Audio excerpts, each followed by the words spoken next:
Hi everyone, I'm Robyn Smyth and welcome to Parts Unknown, New Zealand.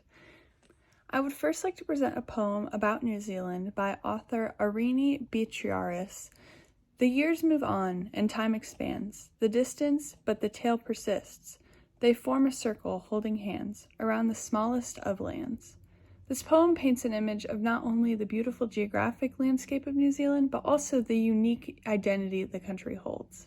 And I just wanted to throw in the absolute cutest fun fact about New Zealand, and that is that kiwis are not only a type of fruit here. The national bird is actually called a kiwi, and the national fruit is a kiwi as well. In this virtual trip to New Zealand, we'll be visiting the Takimori village, the most awarded New Zealand cultural location, Nelson, New Zealand, a town at the top of the South Island, which is known for having the most sunlight per hours per year in New Zealand, and Tongariro National Park, which is known for its diverse ecosystems.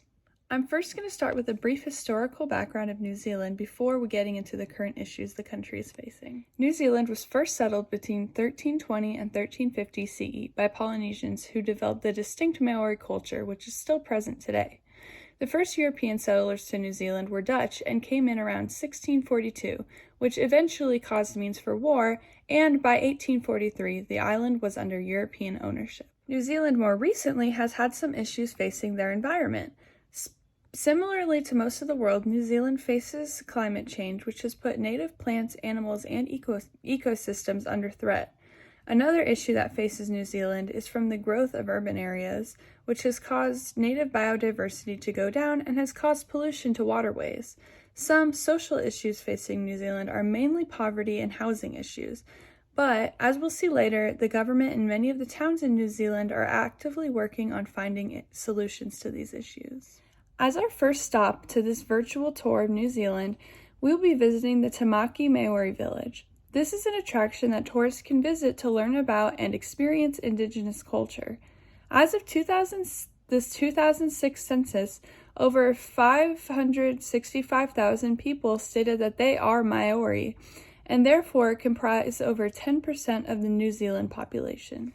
With countless amounts of experiences available at the Maori village, visitors are guaranteed an interactive and culturally authentic and captivating experience during their time spent there.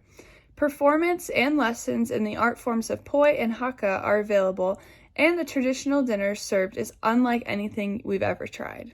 A destination like this one exists to build more cultural awareness between travelers and their destination.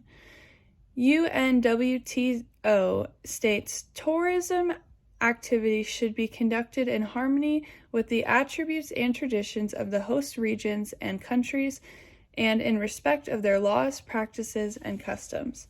The Tamaki Maori village is a perfect representation of tourism destination that was built to inform visitors of their cultural customs and practices. In our next stop for this virtual tour of New Zealand, we'll be taking a look at Nelson, New Zealand. Our next stop has a unique outlook and an awareness of social issues that face the city. Nelson is a beautiful town that holds the title of sunniest town in New Zealand, and it also holds an incredible programming to reorient social funding, to reduce social isolation, housing vulnerability, and poverty. This relates to Module 9 in PRM 322, as poverty is a huge issue that most of the world faces, yet it does little to nothing to help fix it. But Nelson has specific plans and programming to actively help these issues. Not only is Nelson incredible for its social programs, it has a beautiful and diverse range of local destinations to visit. According to local restaurant reviews and tourist recommendations, Harry's Restaurant is the restaurant to visit.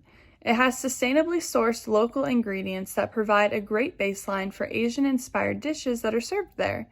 As well as this restaurant recommendation, the beach is another local must-do. As our last stop in this virtual tour of New Zealand, we are going to visit Tongariro National Park, located in Manawatu, Wanganui, New Zealand. This park was the sixth national park established in the world in 1887 and is 307 square miles and contains 3 active volcanic mountains.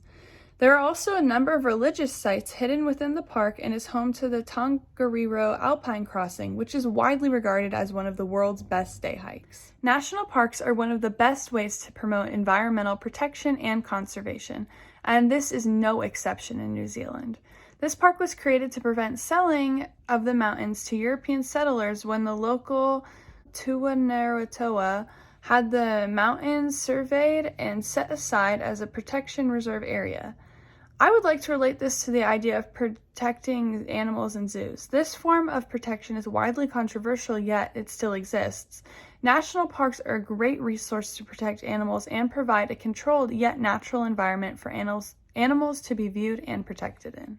Ecotourism is a growing industry in New Zealand since it has so many natural tourism spots.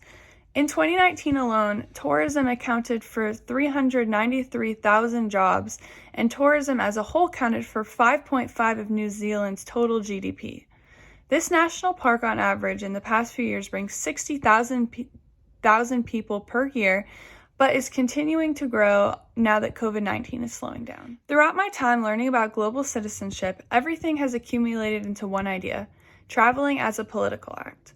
When traveling in New Zealand, there are many things tourists can do to make their traveling a political act. The TED Talk that first introduced the idea of traveling as a political act explained, "The value of travel is that there are so many misunderstandings between people, and travel can straighten them out. If we spend time learning and understanding the culture and about the people in the places that we are visiting, we will get so much more done out of that visit than before."